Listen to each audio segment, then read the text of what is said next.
School is fundamentally broken. It is not something that you can fix by implementing new strategies here. It is not something that you can fix by incorporating new resources there. It is systematically broken from the start. It was designed this way. And the easiest way to put this is by standardized testing.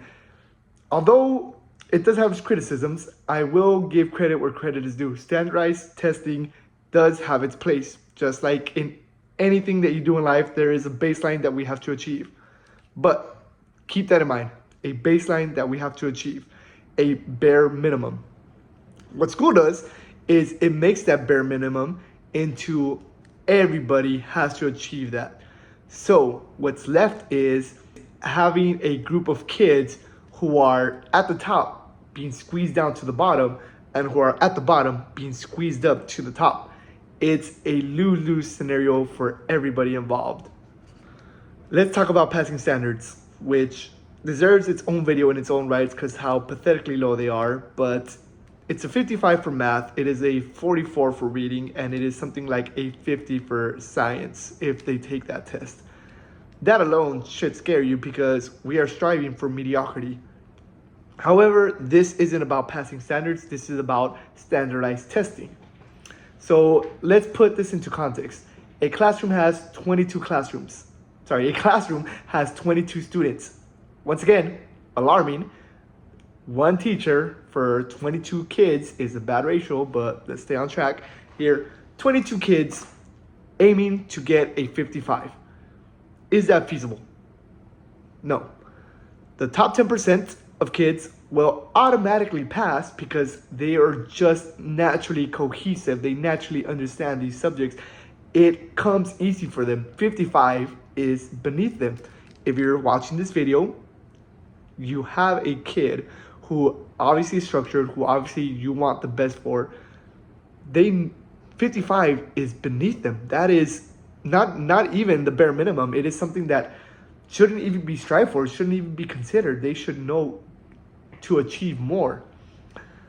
If you're in the top, let's say the bottom of the barrel, the last 2 kids that aren't gonna pass no matter what. We've all seen these kids and we've all seen these grown-ups in life where you tell them two directions and they'll get lost. They have no cohesion, they have no awareness, they have no social aspect, no academic vocabulary. They're basically going through the motion of life, and if that motion gets interrupted, they lose automatic function of all aspects of their life. Those 3, 4, 2 kids, will they pass? No, 55 is way too hard for them. That bottom percent that other kids can get in a snap of a finger, they will never achieve. Unfortunate, I know, but let's stick to the subject here. That means that the teacher's job, which is to have these kids pass the test, is only focused on 1/3 of the classroom. Think, I was a teacher, I'm not afraid to admit this. If a kid's gonna pass no matter what, they don't get that much attention. If a kid's gonna fail no matter what, they don't get that attention. The kids who get all the attention, all the lecture, all the knowledge input is the kids in the middle, the kids who are in the fluctuation zone, the kids who are barely about to pass but aren't quite there yet. And think about what this does to a student, to your kid. If you're watching this, your kid is obviously in the top 10%. Worst case scenario, right, is they get left aside, they get iPad time, they get maybe, I don't know, some busy work to do, something in their computer to where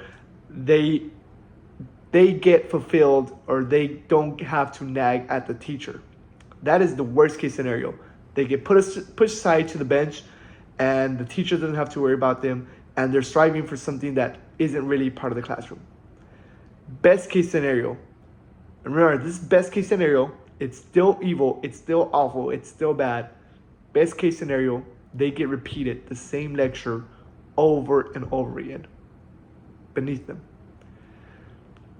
And you do that, you repeat that process enough for over 18 years, and you have a perfect tool for conditioning a kid to never want to achieve more, right? Because If this kid was to truly be taught at their level, they would lap their cohort twice over, 4 times over. And so we would have a third grader reading at a sixth grade standard, while the kids in the middle, the third grader, is still about a second grade, third grade level. And we just can't achieve that because school system is set up to where everybody needs to graduate at their own group. And so school is evil. School is designed this way because of standardized testing. That's just one of the many problems. Like, comment, subscribe for more.